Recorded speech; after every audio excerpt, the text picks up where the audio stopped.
يعمر مساجد الله من آمن بالله واليوم الآخر وأقام الصلاة وآتى الزكاة ولم يخش إلا الله فعسى أن يكونوا أولئك هم المهتدون. صدق الله العظيم وصدق رسوله النبي الكريم ونحن على ذلك من الشاهدين الشاكرين. আজকের পবিত্র জুমাবারে উপস্থিত মসজিদের সম্মানিত ইমাম, সম্মানিত মুয়াজ্জিন, খতিব, মসজিদের সম্মানিত মুতাওয়াল্লি, মসজিদের যারা সম্মানিত খাদেম, মসজিদের সবচেয়ে বড় প্রাণ, মসজিদের সবচেয়ে বড় খাবার, সম্মানিত শ্রদ্ধাভাজন পিতৃ সমতুল্য ওলামায়ে কেরাম, শিক্ষক মণ্ডলী, মুসল্লিয়ানে কেরাম, তরুণ যুবক ভাইরা, আসসালামু আলাইকুম ওয়া রাহমাতুল্লাহি ওয়া বারাকাতুহু। কেমন আছেন আপনারা সবাই? আলহামদুলিল্লাহ। মসজিদে আসার পর আমাদের অন্তরটা প্রশান্তিতে ভরে যায়। কেন ভরে যায়? এটা কার ঘর? আল্লাহর ঘর। এই যে আল্লাহর ঘরে আমরা আসার পর আমাদের অন্তরটা প্রশান্তিতে ভরে যায়, এর মূল কারণ হচ্ছে আমরা আল্লাহর আইনের, আল্লাহর সিদ্ধান্তে, আল্লাহর ফায়সালা বাস্তবায়নের জন্য এখানে উপস্থিত হয়েছে। আল্লাহর ফায়সালার মধ্যে আসলে, আল্লাহর আইনের মধ্যে আসলে, আল্লাহর বিধানের মধ্যে আসলে যদি এখানে আমাদের অন্তরটা ভরে যায়, তাহলে এই ২,৫০০ স্কয়ার ফিট বা ৩,০০০ স্কয়ার ফিট যতটুকু আছে, এই জায়গাটাগুলোর সাথে যদি আমরা আমাদের ৫৬,০০০ বর্গমাইলকে আল্লাহর আইনের মধ্যে নিয়ে আসতাম, তাহলে আমাদের এই পুরো ৫৬,০০০ বর্গমাইলটার শান্তি আসতো না? আসতো না? সালাতের প্রথম শিক্ষা হচ্ছে এটা। নামাজের মাধ্যমে যেন আমরা এই শিক্ষাটা গ্রহণ করি। আল্লাহ তাআলা আমাদের সবাইকে তৌফিক দান করুন। সম্মানিত মুসল্লিয়ানে কিরাম,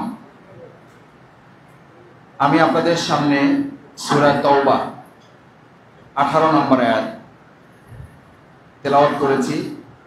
অর্থ হচ্ছে, আল্লাহ তাআলা বলেন, ইন্নামা ইয়ামুরু মাসাজিদাল্লাহ, মসজিদ আবাদ করবে তো তারা। আবাদ করার কথা বলা হয়েছে, নামাজের কথা বলা হয় না, বলছে আবাদ করবে। আবাদ বোঝা যায় তো? আবাদ, আমরা জমি কি করি? আবাদ করি। আল্লাহ তাআলা মসজিদে এই শব্দটা ব্যবহার করেছেন, ইন্নামা ইয়ামুরু মাসাজিদাল্লাহ, আল্লাহর ঘর, আল্লাহর এই মসজিদ, সে আবাদ করবে, তারা আবাদ করবে। মান আমানা বিল্লাহ, তার প্রথম শর্ত হচ্ছে তার বিশ্বাসটা থাকতে হবে কার উপরে? আল্লাহর উপর। আল্লাহর উপরে বিশ্বাসটা কেমন? বিশ্বাসটা হচ্ছে ইকরার বিল লিসান, শুধু মুখে স্বীকার করা না, মুখে স্বীকার করতে হবে। তাসদিক বিল জিনান, মুখে স্বীকার তো অনেক হিন্দুরাও করে না? করে না? কলেমা পারে না? পারে না? পারে। আমার ছাত্র জীবনে অনেক বন্ধু ছিল, বলছে তোদের একটা কলেমা আছে না? আমি বললাম কোন কলেমা? কোনটার কথা বলছে? বলছে যে কলেমাতে লা ইলাহা ইল্লাল্লাহু মুহাম্মাদুর রাসূলুল্লাহ। সে কি মুসলমান হয়ে গেছে? হয় নাই। কেন হয় নাই? সে তো মুখে স্বীকার করছে তো। হয় নাই। কেন হয় নাই? দ্বিতীয় শর্ত হচ্ছে তাসদিক বিল জিনান, যা মুখে বলবেন ওটা অন্তর থেকে বলতে হবে। আর অন্তরে যা বলবেন ওইটাই মুখ থেকে। ভাই, আজকে যে সমাজ, যে রাষ্ট্রে, যে দেশে, যে উপজেলায়, যে ইউনিয়নে, যে এলাকায়, যে মহল্লায় আমরা বাস করি, প্রায় আমরা নিজের একটা কথা বলি না যে ভাই যা বলবেন ওটা করবেন, যা করবেন ওটা বলবেন? বলি না? বলি না? সেটাই নামিত ঈমান। আল্লাহ তাআলা সেই ঈমানদারের কথা বলেছেন, যা বলবা সেটা করবা, যা করবা ওইটাই বলবা। আর এখন আমাদের সমাজের ট্রেডিশন কি? আমরা বলি কি? আমরা তো একটু মজা করে বলি যে এখন আমাদের সমাজটা হচ্ছে যা করবে ওইটা বলবে না, আর যা বলবে ওইটা করবে না। অথচ ঈমান হচ্ছে সেটা, ঈমানদার হচ্ছে সে। ঈমানদার সে যে বলবে ওটাই করবে, আর যা করবে ওটাই শুধু বলবে। এখন তো একটা মৌসুম চলে আসছে, কে কি যে বলবে কোনো ঠিক ঠিকানা নাই, সমানে বলে যাবে। এরপর বলবে যে কি যে বলছে আমারও তো সব মনে নাই, ও কত কথাই তো আমাদের বলা। এই কথা আমাদের শুনি না? শুনি না? শুনি। আমাকেই হয়তো বলতে হবে, আমাকে হয়তো আপনারা চেপে ধরবেন, ভাই আমাদের এটা লাগবে, ঠিক আছে আল্লাহ বর্ষা দেখ দিয়ে দিলাম। এরপর 2 মাস পর 3 মাস পর খবর নাই। অথচ ঈমান বলা হয়েছে মান আমানা বিল্লাহ, ইকরার বিল লিসান, মুখে যা বলবা, তাসদিক বিল জিনান, তোমার অন্তর থেকে ওটাকে ধারণ করতে হবে। ওয়াল আমল বিল আরকান, শুধু অন্তরে ধারণ করলে হবে না, কাজ করে তার প্রমাণ দিতে হবে। কাজের মাধ্যমে তোমাকে তা পরীক্ষায় উপযুক্ত হিসাবে তোমাকে পাস করতে হবে। ভাইয়েরা, আমার সম্মানিত শিক্ষক আছেন, ওলামায়ে কেরাম আছেন, আপনার ক্লাসের আমি খুব ভালো ছাত্র, ক্লাসে নিয়মিত যাই, প্রাইভেট নিয়মিত পড়ি, হাতের লেখা নিয়মিত জমা দেই, হোমওয়ার্ক ঠিক মতো করি।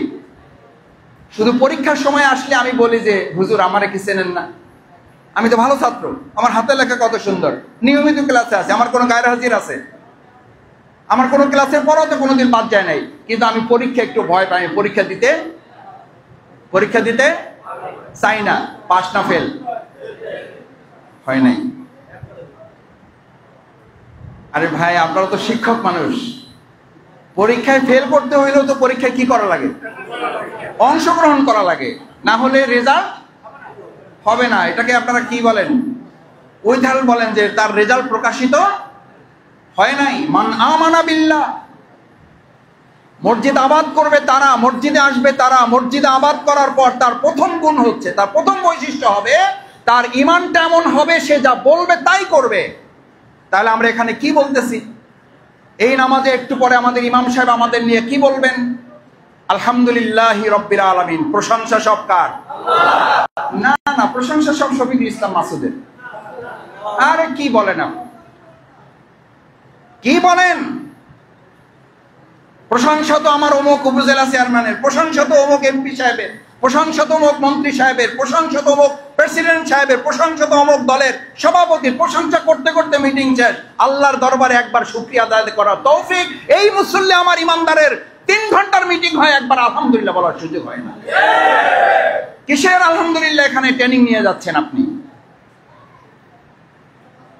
আপনি তো মসজিদ থেকে শিখে যাচ্ছেন, আপনাকে 5 বার শেখানো হচ্ছে, প্রতি রাকাতে শেখানো হচ্ছে সমস্ত প্রশংসা আলহামদুলিল্লাহি রাব্বিল, সমস্ত প্রশংসা কার? এরপরে হয়তো আপনি বলতে পারেন আল্লাহর গোলাম হিসাবে এসায়েক সাহেব আলহামদুলিল্লাহ একটা ভালো কাজ করছেন, আল্লাহ অনুমোদন করেছেন সেই জন্য ইমাম সাহেব একটা ভালো কাজ করতে পারছেন, আল্লাহ তৌফিক দিয়েছেন সেই জন্য শফিকুল ইসলাম মাসুদ এই কাজটা করতে। এই প্রশংসার সমাজ আমাদের আছে তো? আছে? এই প্রশংসার সমাজ আমাদের আছে? এই প্রশংসার সমাজ যদি থাকতো তাহলে আমাদের সমাজ থেকে নেয়ামত উঠে যেত না, আমাদের বরকতের দরজা, আল্লাহ বলছেন আমার শুকরিয়া আদায় করার একটা জাতি যদি তৈরি হয় তাহলে আসমানের দরজা এবং জমিনের দরজাগুলো বরকত দিয়ে আমি খুলে দেবো। সুবহানাল্লাহ। আমরা আজকে মসজিদ থেকে মান আমানা বিল্লাহ, আমরা ইমানদার হিসেবে যা মুখে বলবো অন্তরে ধারণ করব এবং কাজে তা প্রমাণ করব, তার প্রথম একটা ট্রেনিং নিয়ে যাচ্ছি। আজকে থেকে শুধু প্রশংসা কার? শুধু প্রশংসা কার? আল্লাহ। যত জোরে নাম নেবেন তত হার্ট ভালো হবে, যত জোরে আল্লাহর নাম স্মরণ করবেন আল্লাহ অন্তরটা পরিচ্ছন্ন পরিশুদ্ধ এবং এটাকে রোগমুক্ত করে দেবেন। একবার বলেন আল্লাহ। এটা আমার কথা না, বিজ্ঞানীদের কথা, পৃথিবীর সেরা চিকিৎসকদের কথা, যে যত বেশি আল্লাহর নাম স্মরণ করেন তার রোগটা, তার অন্তরটা, আলা বিযিকরিল্লাহি তাতমাইন্নুল কুলুব। গাড়ি বাড়ি আপনাকে প্রশান্তি দেয় না, ডাক্তার ইঞ্জিনিয়ার আপনাকে প্রশান্তি দেয় না। আল্লাহ বলছেন আলা সাবধান, বি কেয়ারফুল, আপনাকে সতর্ক করছেন, ধমক দিচ্ছেন। আলা, যেমন কোন শক্তিশালী মানুষ, পাওয়ারফুল লোক আপনাকে আসে, এই খবরদার, বলে না? বলে না? আল্লাহ বলতেছেন আলা, আলা খবরদার, তোমার এসিওয়ালা বাড়ি তোমাকে প্রশান্তি দিতে পারবে না, তোমার মার্সিডিজ প্যারাডো গাড়ি, তোমাকে পাজেরো গাড়ি তোমাকে প্রশান্তি দিতে পারবে না। প্রশান্তি হচ্ছে বিযিকরিল্লাহ। কার স্মরণ? আল্লাহ। আলহামদুলিল্লাহি রাব্বিল আলামিন, আর রহমানির রহিম, মালিকি ইয়াউমিদ্দিন। তিনি দয়ালু, তিনি দাতা আমাদের জন্য, তিনি শেষ বিচারেরও দিন। আমরা তার সামনে আজকে দাঁড়াচ্ছি, তার সামনে দাঁড়াচ্ছি নামাজে। ইয়্যাকা না'বুদু ওয়া ইয়্যাকা নাস্তাইন, আমি আপনার গোলামি ছাড়া কারো গোলামি করি না। এটা হচ্ছে আমান বিল্লাহ। আমি এখানে বলে যাচ্ছি আপনার গোলামি ছাড়া কারো গোলামি করি না, আর এখান থেকে বের হয়ে আমি টাকার গোলাম, আমি আরামের গোলাম,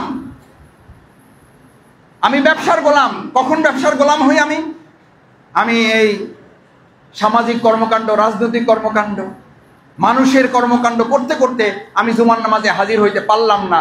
যে কাজের জন্য হাজির হইতে পারলাম না আল্লাহর গোলামি করতে, ওই কাজটা তখন করার নাম হচ্ছে আল্লাহর গোলামির পরিবর্তে আমি কার গোলাম? তখন ওই কাজের গোলাম। আপনি ফজরের নামাজের সময় আমি মসজিদে হাজির হইতে পারি না। আজকে হয়তো আশেপাশে থেকে আরো কিছু মুসল্লি মেহমান হিসেবে আসছেন। ইমাম সাহেব যিনি 5 ওয়াক্ত সালাত এখানে ইমামতি করেন, তাকে যদি এখন আপনারা জানতে চান, হুজুর আলহামদুলিল্লাহ এখন তো বাইরে জায়গা পাওয়া যাচ্ছে না, ফজরের নামাজের সময় আজান দেওয়ার পর তো আপনি খালি দুয়ারের দিকে তাকাইতে থাকেন, আল্লাহ কোন রকম যদি 3টা লোক হয় তাহলে আমার জামাতটা হয়ে যাবে। এই জন্য এখন মসজিদের ইমাম, খতিব, আলোচক যারা থাকেন তারা বলেন টাকা কালেকশন মসজিদের জন্য জরুরি, টাইলস কালেকশন মসজিদের জন্য জরুরি, ফ্যান কালেকশন মসজিদের জন্য জরুরি, এসি কালেকশন মসজিদের জন্য জরুরি, অজুখানা কালেকশন মসজিদের জন্য জরুরি, টয়লেট কালেকশন করা মসজিদের জন্য জরুরি, দোতলা আর একটা ঢালাই কালেকশন করা মসজিদের জন্য জরুরি। তার চেয়ে বেশি জরুরি হচ্ছে মসজিদের মুসল্লি কালেকশন করা। কি কালেকশন? মুসল্লি কালেকশন। এই মুসল্লি কালেকশনে যদি শফিকুল ইসলাম মাসুদ ব্যর্থ হয়, এই মুসল্লি কালেকশনে যদি ইমাম সাহেব ব্যর্থ হয়, এই মুসল্লি কালেকশনে যদি মসজিদের মোতাওয়াল্লিরা ব্যস্ত হয়, প্রস্তুত থাকুন। আপনি যত বড় মোতাওয়াল্লি হন, যত বড় সভাপতি হন, যত বড় শফিকুল ইসলাম মাসুদ হন, এই মসজিদ কাল কিয়ামতের দিন আপনার ব্যাপারে জান্নাতের ফয়সালার পরিবর্তে জাহান্নামের কাঠগড়ায় দাঁড় করাবার জন্য আসামি বানিয়ে দেবে এই মসজিদ। আল্লাহ আমাদের সেখান থেকে হেফাজত করুন। আমি মাঝে মধ্যেই আলহামদুলিল্লাহ আপনাদের স্নেহ, ভালোবাসা, দোয়ার কারণে কিছু মসজিদে যাওয়ার সুযোগ পাই। আমি কোথাও এটা বলতে শুনি নাই, একেবারে ফ্রাঙ্কলি বলতেছি। আজকেও আল্লাহ মাফ করুন, আপনাদের সম্মান রেখে বলছি, আজকেও আসতে আসতে 1-2 জন ভাই আমাকে কানে দিয়েছেন, ভাই এটা ওইটা বিষয়টা একটু নজরে রাখেন। আমাদের কিছু মসজিদের সংস্কারের ব্যাপার আছে, দোতলার ব্যাপার আছে, আশপাশের ব্যাপার আছে। আমি মনে মনে তখন আসতে আসতে ভাবতেছিলাম, আহারে আমার এই ভাইটা তো সাথে এটাও বললে ভালো হইতো, মাসুদ ভাই আজকে মুসল্লিতে দেখবেন যে জুমার কাতারে আপনি ফাঁকা পাওয়া যায় না, কিন্তু এই মসজিদেই আবার আমাদের আসরের নামাজে মুসল্লি হয় না, এই মসজিদে আমাদের এশার নামে মুসল্লি হয় না, এই মসজিদে ফজরে আমরা জামাত করতে পারি না। আপনি একটু আল্লাহর রাস্তে, আমাকেও টিউবওয়েল লাগবে না, আমাকে ওযুখানা লাগবে না, আমাকে দোতলা এখন আর লাগবে না, যা আছে আলহামদুলিল্লাহ, হইলে আলহামদুলিল্লাহ, না হলে আফসোস নাই।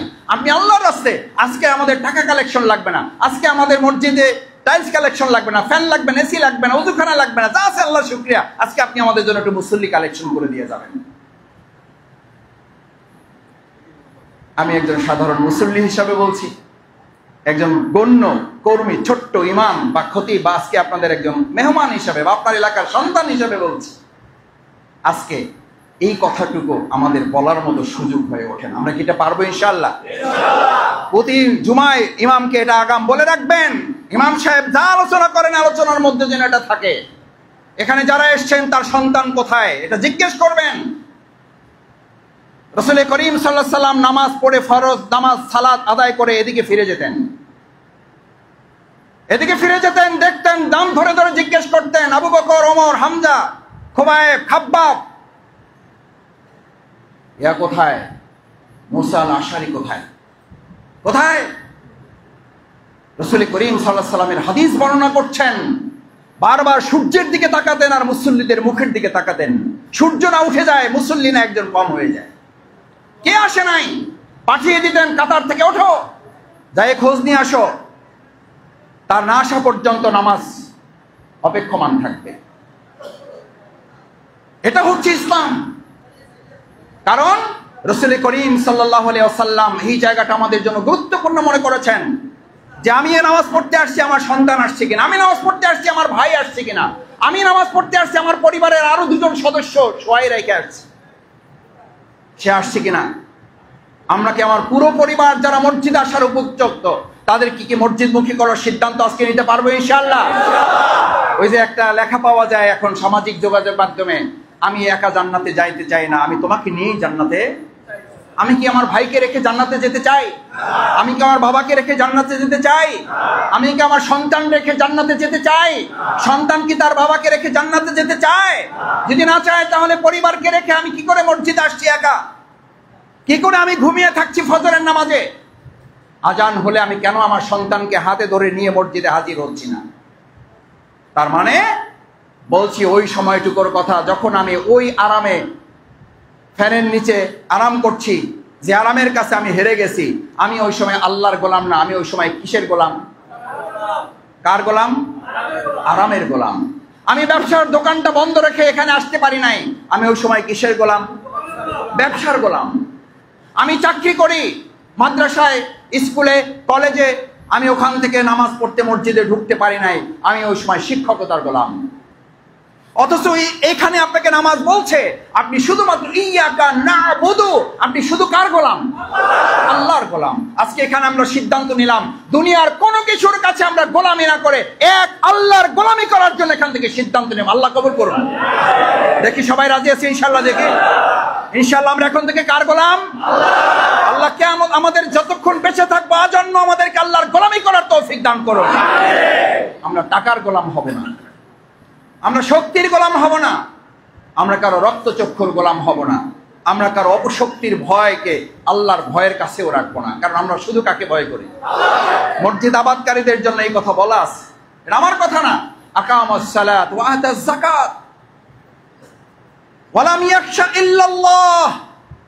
এই মসজিদ আবাদ যারা করবে একমাত্র তারা ভয় করবে ওসি সাহেবকে, টিওনো সাহেবকে, এমপি সাহেব, দলের নেতা, কাকে? আল্লাহকে ভয় করে। ওয়ালাম ইয়াখশা ইল্লাল্লাহ, ইল্লাল্লাহ, এক আল্লাহ ছাড়া সে কাউকে ভয় করবে না। ও ভাইয়েরা, এক আল্লাহ ছাড়া যখন আপনি আর কাউকে ভয় করবেন না, দুনিয়ার সবাই তখন আপনাকে ভয় এবং সম্মান করবে। সুবহানাল্লাহ। আপনার মধ্যে আল্লাহর ভয় যখন স্থান পাবে, দুনিয়ার কোনো ভয় আপনাকে দুর্বল করতে কেন পারবে না? একটা লঞ্চ ডুবন্ত অবস্থায় আছেন, ওই লঞ্চ ডুবন্ত অবস্থায় যদি আপনাকে কেউ বলে তোমাকে পানিতে ফালাই দিয়ে মেরে ফেলবো, ভয় পায় সে? ভয় পায়? কেন ভয় পায় না?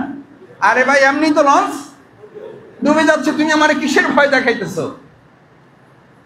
কিসের ভয় দেখাও? ওই সময় যদি কেউ বলে তোমাকে একটা থাপ্পড় মেরে দাঁত ফেলে দেবো, সে এটা পাত্তা দেয়? কেন পাত্তা দেয় না? সে যে এসছে বড় বিপদের মধ্যে আছে। যে আল্লাহর পরাক্রমশালী, ইন্নাল্লাহা আলা কুল্লি শাইইন কাদির, এক পরাক্রমশালী মহান আল্লাহকে ভয় করে, দুনিয়ার আর কোনো কিছুকে তার ভয় করতে। এটা ইমানদারের বৈশিষ্ট্য, এটা মসজিদ আবাদকারীদের বৈশিষ্ট্য। সে অন্যায়ের কাছে মাথা নত করবে না, সে কালো টাকার কাছে মাথা নত করবে না, সে সুদের কাছে মাথা নত করবে না, সে ঘুষের কাছে মাথা নত করবে না, সে শুধু কপালটা মাথা নত করে কার কাছে? আরে ভাই, যেই সম্মানিত কপালটা দিয়ে আল্লাহর কাছে সিজদা করেন, সেই কপালটা বন্দুকের কাছে কেন নত করবেন? সেই কপালটা সুদের কাছে কেন নত হবে? সেই কপালটা ঘুষের কাছে কেন নত হবে? সেই কপালটা অবৈধ কালো টাকার কাছে কেন নত হবে? সেই কপালটা অবৈধ শক্তির কাছে কেন নত হবে? কারণ আমার এই কপালটা শুধুমাত্র নত করেছি কার কাছে? আল্লামা ইকবালের একটা চমৎকার কথা আছে, তোমার কপালটা এক আল্লাহর কাছে নত করার মধ্য দিয়ে আল্লাহ পৃথিবীর সব জায়গায় নত হওয়া থেকে তোমাকে হেফাজত করেছেন। সুবহানাল্লাহ। ওয়ালাম ইয়াখশা ইল্লাল্লাহ ফাআসা উলাইকা আইয়াকুনু মিনাল মুহতাদিন। মসজিদ আসছি কেন? হেদায়েত পাওয়ার জন্য। কি পাওয়ার জন্য? হেদায়েত পাওয়ার জন্য।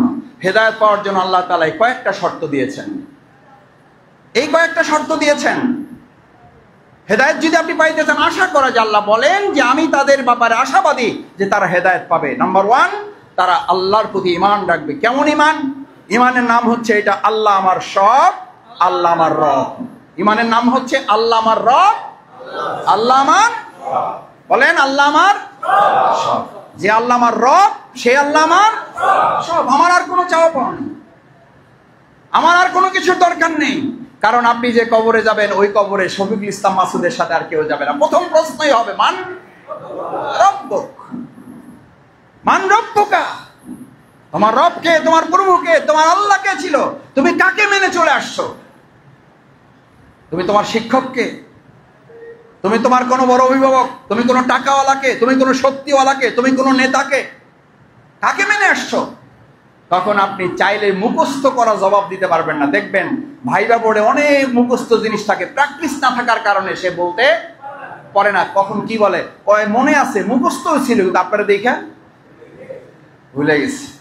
বলি না, তার মানে তখন সে বলে আপনার মুখস্থ আছে, কিন্তু এইটা কি নাই, প্র্যাকটিসটা নাই। দুনিয়ায় কোনো মানুষের সামনে প্র্যাকটিস না থাকলে যদি ওটা বলতে না পারেন, ভালো করে কান খুলে শোনেন, মনে করবেন মুখস্থ করে যায় ওখানে বলে দিবেন, সেই ফেরেশতা আপনার সামনে আসবে।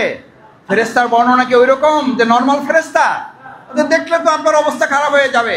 সেই শুধু বলতে পারবে যার জীবনে আল্লাহ আমার রব, আল্লাহ আমার, এই প্র্যাকটিস যার জীবনে থাকবে, সেই তখন জবাবে বলতে পারবে রব্বি আল্লাহ।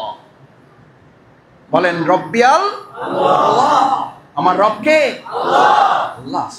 শুধু প্রশ্ন এইটা, মান রব্বুকা ওমান দীনুকা, কোন পথে চলছেন, আপনার জীবন ব্যবস্থাটা কি ছিল, ডানপন্থী না বামপন্থী?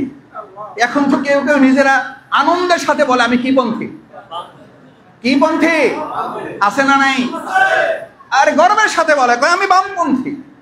আরে ভাই, বামপন্থী আসহাবুল ইয়ামিন ওয়া আসহাবুশ শিমাল, আল্লাহ তো রাস্তা ঠিক করে দিয়েছেন, একটা ডানপন্থা একটা বামপন্থা। কেমন কপাল পড়লে ইমানদার হিসাবে যে সে নিজে ঘোষণা করে আমি বামপন্থী, অথচ রাসূল করিম সাল্লাল্লাহু আলাইহি সাল্লাম এই নামাজে দাঁড়ানো অবস্থায় বলেছেন তুমি নামাজে দাঁড়াও নাই, তুমি পুলসিরাতের উপরে দাঁড়াইছো, তাহতা আকদামিল পুলসিরাত। ওই দাঁড়াইছেন? না, আমরা তো দাঁড়াইছি ফ্লোরের উপর। আপনি দাঁড়ান ফ্লোরের উপর, আমি তো ফ্লোরের উপরে নামাজ পড়ি বিধায় আমার নামাজের মধ্যে দোকানের হিসাবও শেষ হয়ে যায়। ফ্লোরের উপরে নামাজ পড়ি বিধায় আমার ঘরের কথা মনে পড়ে, আমার পরিবারের কথা মনে পড়ে, আমার এক সূরার পর আর এক সূরা কোনটা পড়ছি দ্বিতীয় রাকাতে মনে রাখে না। এই কারণে আমাকে একজন বলে, কয় মাসুদ ভাই, মাঝে মধ্যে এমন অমনোযোগ চলে আসে, এক রাকাতে পড়ছি কুল্লু আল্লাহ, পরের রাকাতে পড়ছি সূরা ইখলাস। কয় সূরা পড়ছে? কয় সূরা? এক সূরা। কি পড়ছে মনে নাই। আমাদের এরকম হয় না? নাকি সব আমরা আল্লাহর ওলিরা বসে আছি? আল্লাহ রাসূল সাল্লাল্লাহু আলাইহি ওয়াসাল্লাম বলেছেন ফ্লোরে দাঁড়ায় নামাজ পড়ার অনুভূতি যারা দেখো তারে নামাজ অমনোযোগী হবে। আর যদি ফ্লোরে না দাঁড়িয়ে তুমি মনে করো তুমি ফ্লোরে দাঁড়াও নাই, তুমি দাঁড়াইছো তাহতা আকদামিল পুলসিরাত, তোমার পায়ের নিচে পুলসিরাত, বিলিয়ামিনে জান্নাহ বিশিমালে জাহান্নাম। তোমার ডানে জান্নাত অবস্থান করতেছে, তোমার বামে জাহান্নাম অবস্থান করতেছে। ডানপন্থী জাহান্নামে, ডানপন্থী জান্নাতে, বামপন্থী জাহান্নামে। আর এই স্বঘোষিত বামপন্থী, স্বঘোষিত, সে কাল কিয়ামতের দিন মৃত্যুর পরে কবরে রাখার পরে তারা জিজ্ঞেস করা হবে মান দীনুকা, আর সে বলে দেবে দীনুল ইসলাম। এত সহজ। ইসলাম একটা জীবন ব্যবস্থা। আপনার রান্নাঘর থেকে শুরু করে সংসদ ভবন পর্যন্ত, রান্নাঘর থেকে রাষ্ট্র ভবন পর্যন্ত, রান্নাঘর থেকে গণভবন পর্যন্ত, রান্নাঘর থেকে বঙ্গভবন পর্যন্ত প্রত্যেকটা সিস্টেম তার দেয়া বিধানে চলবে। আলা লাহুল খালকু ওয়াল আমর, এই কথাটা ইমাম সাহেবের না, ভুল বুঝেন না। এই কথা শফিকুল ইসলাম মাসুদের না, মাসুদের বাপের না। এই কথা মাওলানা ইসহাক সাহেবের না, কার?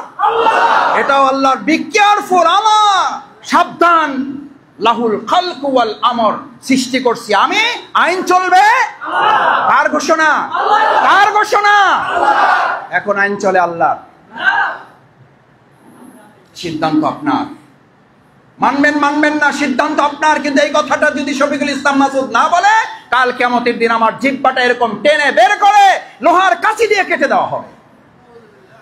আমি মাঝে মধ্যে বলি, এখন তো আলহামদুলিল্লাহ একটু ভালো পরিবেশ আল্লাহ দয়া করে দান করেছেন। আমি বিগত 17 বছর মসজিদে আলহামদুলিল্লাহ আমি চেষ্টা করেছি সব ঝুঁকি মাথায় নিয়ে। নামাজ তো পড়তে হবে, দাঁড়াইলে ওই এক জায়গায়। এখন তো আপনারা দাওয়াত করেন বা একটু সম্মান দেখান, একটু ভালোবাসেন। আগে এসে ওই কোনায় বসে যেতাম, মাস্ক পরে ওই কোনায় বসে যেতাম, ওই কোনা পিছনে এসে বসে যেতাম। ইমাম সাহেব দেখতো বা কেউ এখানে মুরব্বীরা দেখতো, ভাই আসেন। বললাম ভাই আল্লাহ বর্ষা, নামাজ পড়ে ফেল না, আসেন। এরপর যখন কথা শুরু করতাম, কথা শুরু করলে তো আসল কথা তো বলতে হবে। আলা লাহুল খালকু ওয়াল আমর, আইন চলবে আল্লাহর। তখন ইমাম সাহেব আমার দামা ধরে টানতো, জামা ধরে টানতো। আমি বললাম, ভাই যতই টানেন, দাঁড় যেহেতু করাই দিয়েছেন, জামা টাইনা লাভ হবে না।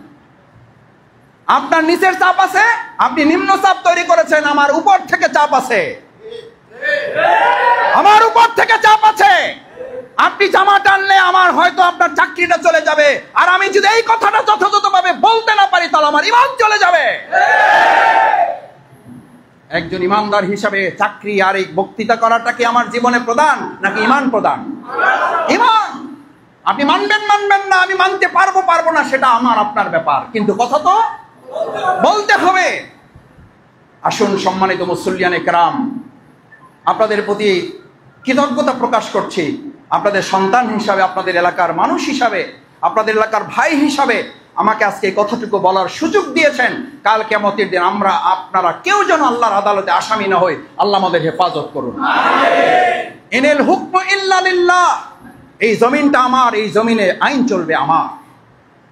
আমার ভাইয়েরা, আমার চিন্তা, দৃষ্টিভঙ্গি, মত পার্থক্য থাকতে পারে, কিন্তু আল্লাহর জমিনে আল্লাহর আইন চলবে মুসলিম হিসাবে, এটার বিরোধিতা করার সুযোগ কি আমাদের কারো থাকার কথা? আমি ইসহাক ভাইকে পছন্দ করি না, আমি খতিব সাহেবকে পছন্দ করি না, শফিকুল ইসলাম মাসুদকে আমার ভালো লাগে না, তাতে আপনার ঈমান যাবে না, তাতে আপনার ঈমান নষ্ট হবে না। কিন্তু আল্লাহর জমিনে আল্লাহর আইনের ভিত্তিতে সমাজ চলবে না, এই কথা বলার অর্থ হলো আপনাকে কবরে রাখার পর যখন জিজ্ঞেস করা হবে মান দীনুকা, আপনি তখন বলতে পারার কথা না দীনুল ইসলাম। আমার জীবন ব্যবস্থা ছিল কি? ইসলাম ছিল না তো আমার জীবন ব্যবস্থা। আমি তো আমার জীবন ব্যবস্থা ইসলাম নিয়ে আসতে পারি নাই। আমার পৌরসভা, আমার ইউনিয়ন কার্যালয়, আমার মেম্বার কার্যালয়, আমার স্কুল, আমার কোর্ট, আমার আদালত, আমার সিস্টেম, আমার হাইকোর্ট, আমার জজ কোর্ট, আমার প্রত্যেকটা জীবনের অঙ্গ প্রত্যঙ্গকে ইসলামের আলোকিতে পরিচালিত করা যায় নাই। ইসলামের বিধান তো এখানে কার্যকর হয় নাই। শেষ আয়াতটা বলে আপনাদের কাছ থেকে বিদায় নিতে চাই। ওমান লাম ইয়াহকুম বিমা আনজালাল্লাহু ফাউলাইকা হুমুল ফাসিকুন। ফাসিক হচ্ছে তারা ঈমানটা ঝুলিয়ে থাকে, ঈমান থেকে ব্যক্তিটা দূরে চলে যায়। কোন ব্যক্তি? যে আল্লাহর বিধানের আলোকে সমাজ এবং রাষ্ট্র পরিচালনা করে না। আমার ভাইয়েরা, আসুন মসজিদ আবাদকারীদের জন্য ঈমানদারের এই বৈশিষ্ট্যটা যেন ধারণ করে আল্লাহর জমিনে আল্লাহর আইন চলছে সেটার কার্যকর করার জন্য আল্লাহ যেন আমাদের সবাইকে কবুল ও মঞ্জুর করেন। আল্লাহ আমাদের হায়াত থাকতে যেন এই ব্যবস্থাটা দেখে যাওয়ার তৌফিক দান করেন।